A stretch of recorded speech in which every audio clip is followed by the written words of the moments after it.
voldria, abans que res, agrair-vos que estiguin aquí, una tarda freda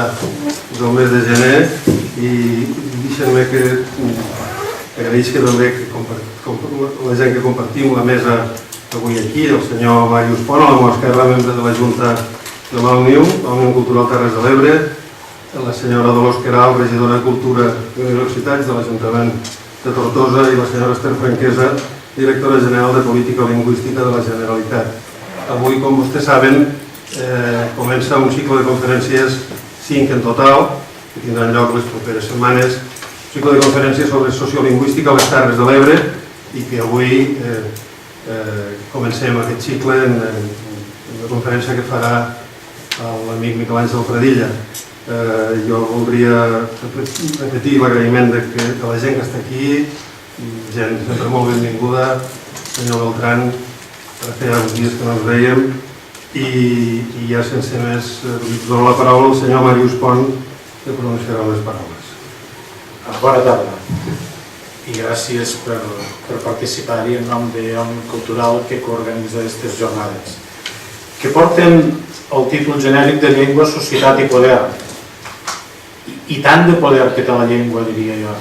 Mira si té poder la llengua que estructura el pensament. Per tant, és temuda a vegades, és temuda, sobretot pels que tenen una visió imperialista de la societat. Els hi fa temor. Però nosaltres estem aquí perquè pensem, i aquestes jornades ho justifiquen, que tenim dret a la nostra llengua i que, per tant, volem impulsar-la i tirar-la endavant. Evidentment, quan el poder sempre busca polítiques lingüístiques. El que passa que des del poder se poden fer polítiques lingüístiques tendents a... Han canviat allò. Un canvi de sexe directe. Bé, us estava dient que evidentment que el poder busca d'alguna manera sovint tindre una incidència sobre la llengua. Però pot ser des del prisma de dir fem de la llengua un element de cohesió i per tant impulsem polítiques, consorcis de normalització lingüística, impulsem la immersió, elements que donen cohesió, o des del poder se pot fer també allò de que hablo català en la intimitat i està molt bé en la intimitat i no cal que sigui d'ús públic. Per tant, jo penso que aquestes jornades d'alguna manera ens han d'impulsar en això, a reflexionar, a jutjar i a actuar sobre aquest element que és la nostra llengua. Jo em fa goig dir que en aquesta segona edició, com l'any passat, hi estem implicats la URB, Òmnium Cultural, el col·lectiu Som Escola, el Consorci de Normalització Lingüística i participa també i col·labora el Departament de Cultura. Fixeu-vos, aquí a les Terres de l'Ebre, un seguit d'institucions treballant conjuntament, treballant junts. Me penso que això no és només un bon exemple, sinó que és una metàfora de moltes coses que haurien de passar aquí al nostre país. Dir abans que jo desitjaria que aquestes jornades servissin per una banda allò que en diem veure, és a dir, conèixer la realitat. De fet, avui una de les ponències va enfocada aquí, poder analitzar, poder jutjar, però també poder actuar. I llavors ve quan els que som aquí, no sé si ara en som 25 o 30, diguem, pobrets de nosaltres, què hem de fer? Si la realitat és aclaparadora, fins i tot en un element tan important com l'escola, que serà element de debat i d'anàlisi aquests dies en aquestes sessions, què podem fer si la realitat és aclaparadora? Doncs jo diria que no hem d'agafar una actitud d'aquest tipus, sinó que hem de dir, escolta, cadascú dels que estem aquí té poder. Té poder perquè té un entorn, té unes eines, no cal només l'apostolat personal, pots fer incidir coses al sobre d'on estàs. I si més no, com que han dit abans, que els poders no són escèptics, evidentment que el poder vol actuar sobre la llengua que és poderosa perquè configura el pensament. També podem contribuir a canviar el poder, o que els poders que incideixen sobre la llengua siguin uns altres i no els uns, els que tenen l'última paraula. Per tant, us animo a això i us dic que des d'Òmnium Cultural, com sempre, fem el que podem i més en el que és la nostra trilogia: llengua, cultura, país. Entenem com a país el conjunt dels països catalans, que queda ben clar. I des d'aquí us dic, nosaltres anem fent activitats, però com a última qüestió del que jo us vull dir seria tot allò que ens vulgueu suggerir, tot allò que vulgueu dir, escolta, com a Òmnium, que penso que el rol, este rol que us dic de llengua, cultura, país, fa molts anys que els tenim, però el nostre estatus, i ho dic humilment, darrerament s'ha vist elevat la incidència social que tenim, per a tot el que ens vulgueu usar i per a tot el que ens vulgueu suggerir, disposeu d'anar-nos. Gràcies. Moltes gràcies, senyor Pont. A continuació té la paraula la senyora de l'Osquera. Bona tarda a totes i a tots, als companys de taula especialment. També, tal com ha fet el Toni, m'agrada saludar el senyor Beltrán i també el senyor Corduglin, que avui està aquí en altres que ens acompanya sempre i que crec que és un molt bon, clar exemple de com des de la distància se pot una persona aproximar a la nostra llengua i des de la sabidoria, des del coneixement, estimar-la, donar-la a conèixer i fer-la estimar. Per tant, que també sigui benvingut. Des de l'Ajuntament penso que ens correspon de donar suport en aquest cicle, és la segona vegada que ho fem. Les segones vegades tenen molt de valor perquè la primera vegada sempre és la novetat i allò és que anem a veure què passa, però ja la segona vegada significa que hi ha hagut un primer moment que s'ha consolidat i que s'ha valorat en positiu. Per tant, una segona vol dir que també hi haurà una tercera i en aquest sentit manifesto la voluntat de l'Ajuntament de Tortosa de continuar col·laborant amb el tema cultural de la URB, amb Òmnium Cultural, amb el Consorci de Normalització Lingüística i evident també amb el suport del Departament de Cultura, com no podia ser d'altra manera, i també de la Diputació. Penso que el valor d'aquestes jornades està just en aquesta perspectiva social, d'identificació, que impliquen, més enllà del que és la part més normativa, més lingüística, que també avui el senyor president ens parlarà en aquest sentit i ens podria parlar en tots els sentits, però sí que és veritat que de vegades hi ha uns condicionants que tenen en compte un context, uns comuns, uns ciutadans, la seva procedència,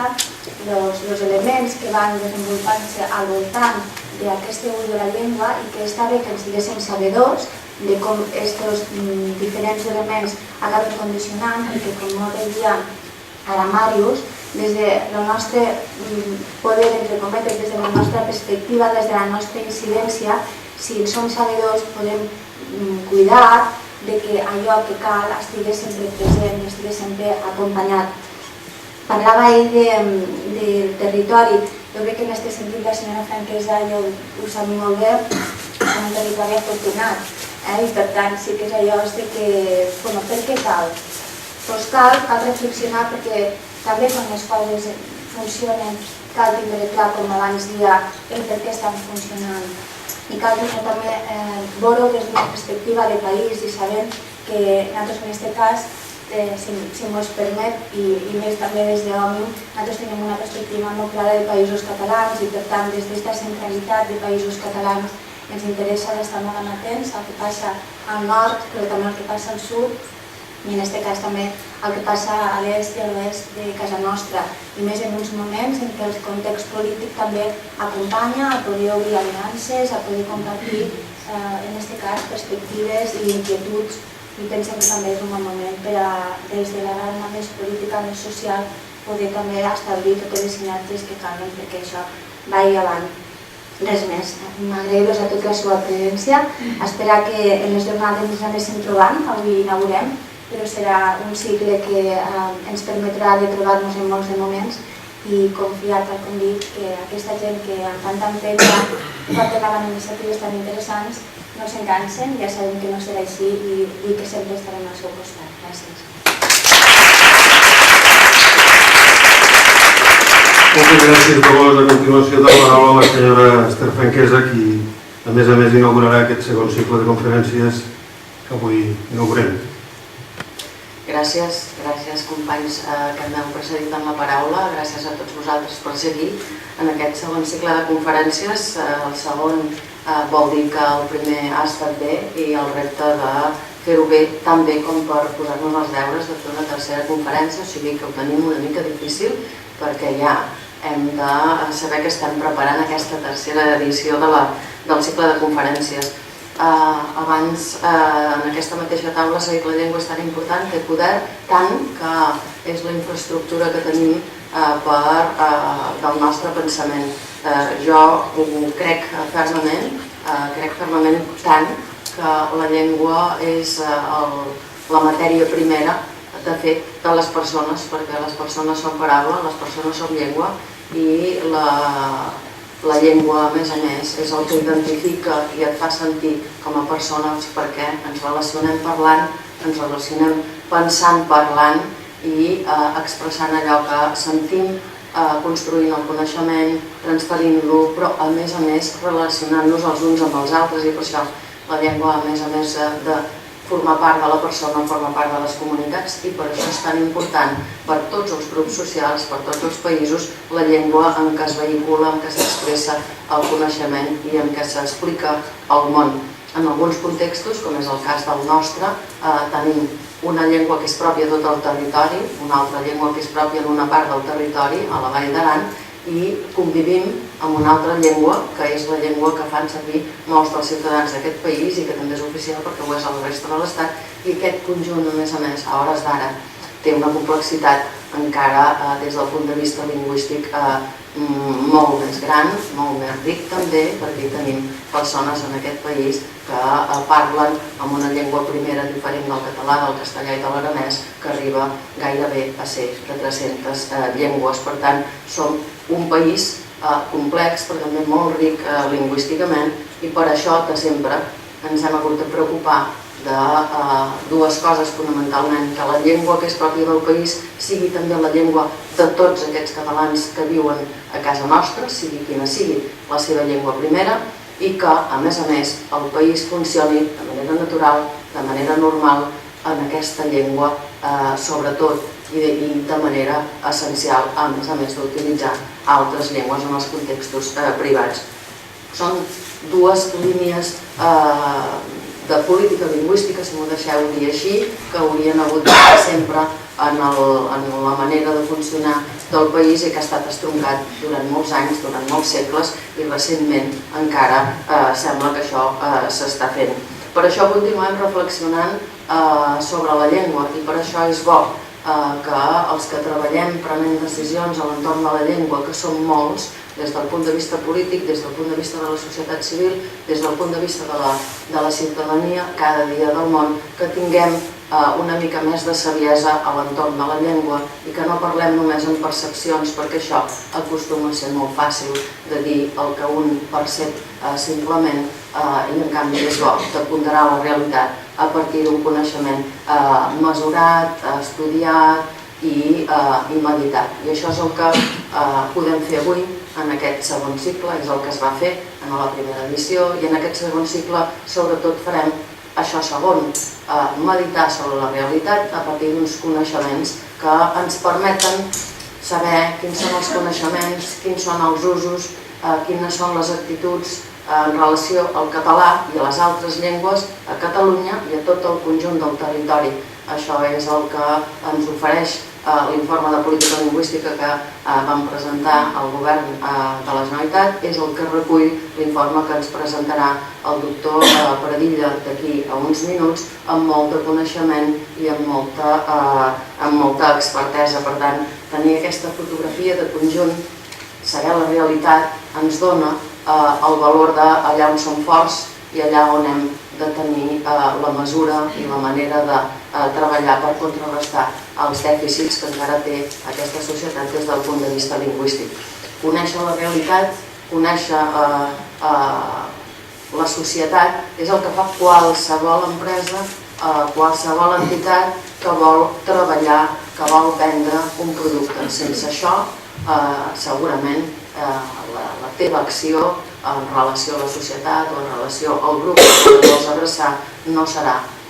prou bo o no serà prou precís. Per tant, és bo que des de les entitats que avui som aquí i des de les entitats que hem impulsat aquests estudis, la primera part d'aquestes 5 conferències, la primera d'avui, es dediqui especialment a conèixer en detall la realitat lingüística, la realitat social en relació a la llengua d'aquest país nostre, bàsicament per fer això després treballar una mica millor i afinar una mica més bé les nostres polítiques, però també les nostres decisions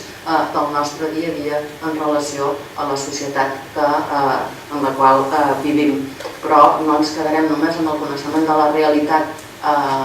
d'avui, sinó que al darrere, i aquí no us podria acompanyar, encara que m'agradaria, tindreu també unes altres 4 conferències que se centraran sobretot en els joves i també en l'escola. I en relació a l'escola, d'entrada el que m'agradaria de dir és que és un tema molt ben triat, és un tema clau, ha estat clau, o va estar, diguem-ne, en el nostre punt de mira en tots els anys en què no va ser possible que la llengua de l'escola vehicular fos el català, i aquest país, el govern i la societat va reaccionar de manera molt ràpida en recuperar la democràcia per situar al bell mig de la nostra escola el català com a llengua vehicular.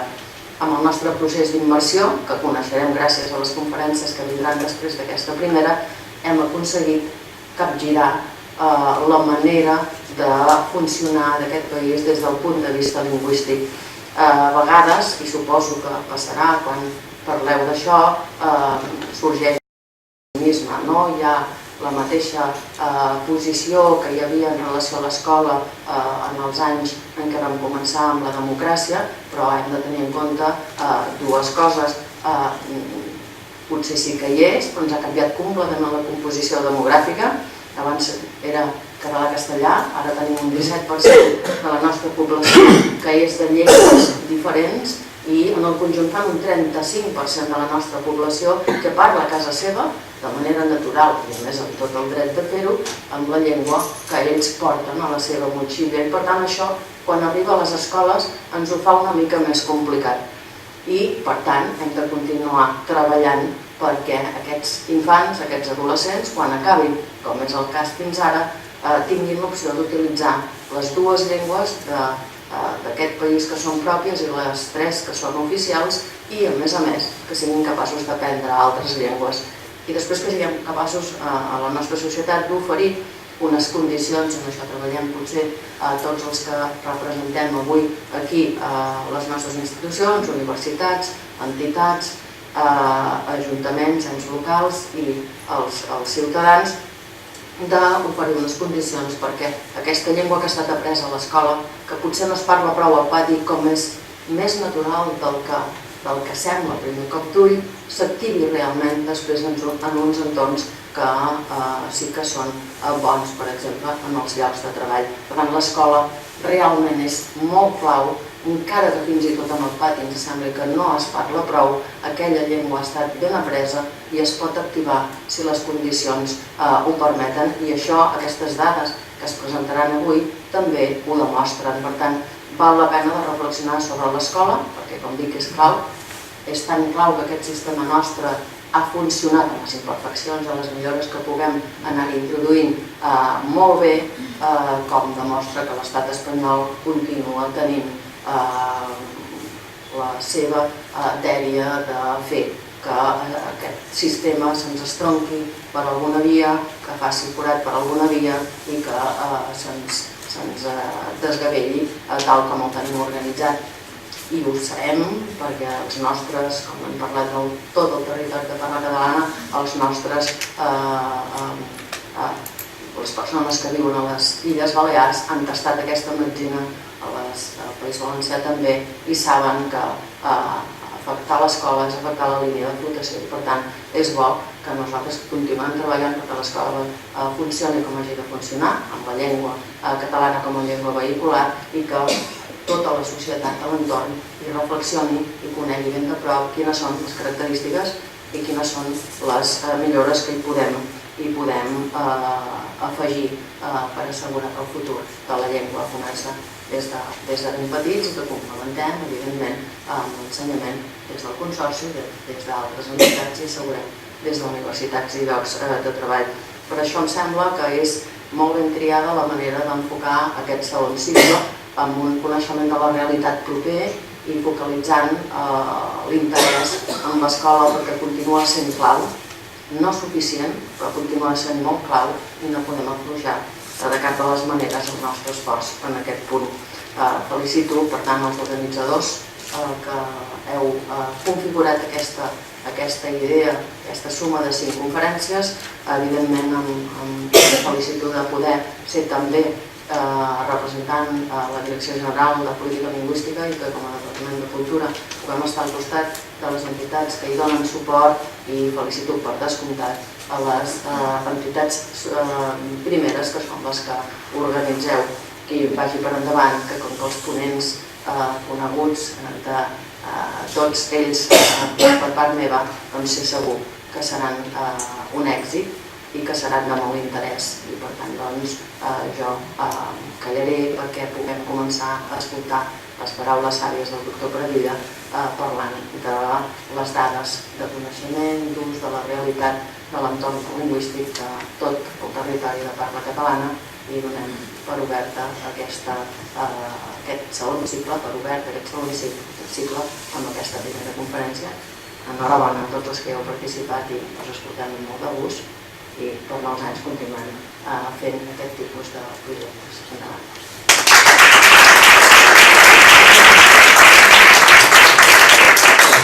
Moltes gràcies, senyora Franquesa. Només unes breus paraules per acomiadar aquesta inauguració i poder passar al que realment és important. Com deia la senyora Franquesa, el que importa ara és sentir l'amic Pradilla. Volia fer un parell de petites reflexions. La primera és l'efecte que té aquest campus, aquest aula magna, en allò que s'anomena societat civil. Cada vegada que toca presidir un d'aquests actes, i afortunadament ara ja tinc companys i companyes a aquest campus que em permeten repartir-nos la feina, perquè quan presento resultats al rector o presento resultats a algun organisme de quines són les activitats que es fan al campus, el número que algú que s'encarrega de comptar fesols em diu els últims 6 mesos han sigut 300. I jo dic, ostres, i estem vius tots encara, no? Bé, en tot cas, vull dir-vos és que tot això pot ser gràcies a vosaltres, que veniu, gràcies a la gent que ens acompanya. És paradigmàtica la presència en aquesta mesa de la societat civil, de l'organització administrativa propera i del meu país i la universitat. Jo he de dir que quan sabia que avui hi havia aquest acte avui a la tarda i he mirat també amb el que era i he llegit el sotstítol d'aquest segon cicle de conferències i he vist això de l'escola i la revitalització del català, la llengua a l'aula i al pati, he fet una espècie de revival, un túnel del temps ràpid m'ha portat a quan jo començava a portar els meus fills a l'escola, gairebé fa 40 anys, i deia, no pot ser, estem dient el mateix. Les coses evidentment han canviat, potser no com haguéssim volgut en aquells començaments a què jo feia referència, però Déu-n'hi-do, i en tot cas haurem de seguir lluitant per millorar allò que ens envolta. I per això el que necessitem és que hi hagi societat civil, que és això que avui ens acompanya, com sempre, aquí. S'ha fet ja una descripció de quins són els temes que es tractarà en les properes. Jo voldria recalcar la qualitat dels conferenciants, no només del primer, que el tinc aquí davant i és amic meu, i per tant quedarà malament que jo parli bé del doctor Pradilla, però tindrem aquí exdiputats del Parlament Europeu, professors de la Universitat Oberta de Catalunya, de la Universitat de les Illes Balears, de la Universitat de Barcelona, i per tant la qualitat d'aquests actes ja us avanço que està assegurada i per tant compto en la vostra presència i encara més si el clima va millorant i les tardes d'hivern són més tendres. Només voldria fer una última postila a les meves paraules per dir-vos que d'una manera, sense pensar-ho, quan venia cap aquí he vist pràcticament a la porta de l'aula una espècie d'escultura que parla de l'escola. Aquí tenim un ensenyament de magisteri, dos ensenyaments de magisteri, més ben dit, un ensenyament del món de l'economia i un ensenyament del món de la sanitat. I a l'ensenyament de magisteri hi ha una assignatura que es diu plàstica, que la porta un professor del territori, que és un artista, i que imbuïx als nostres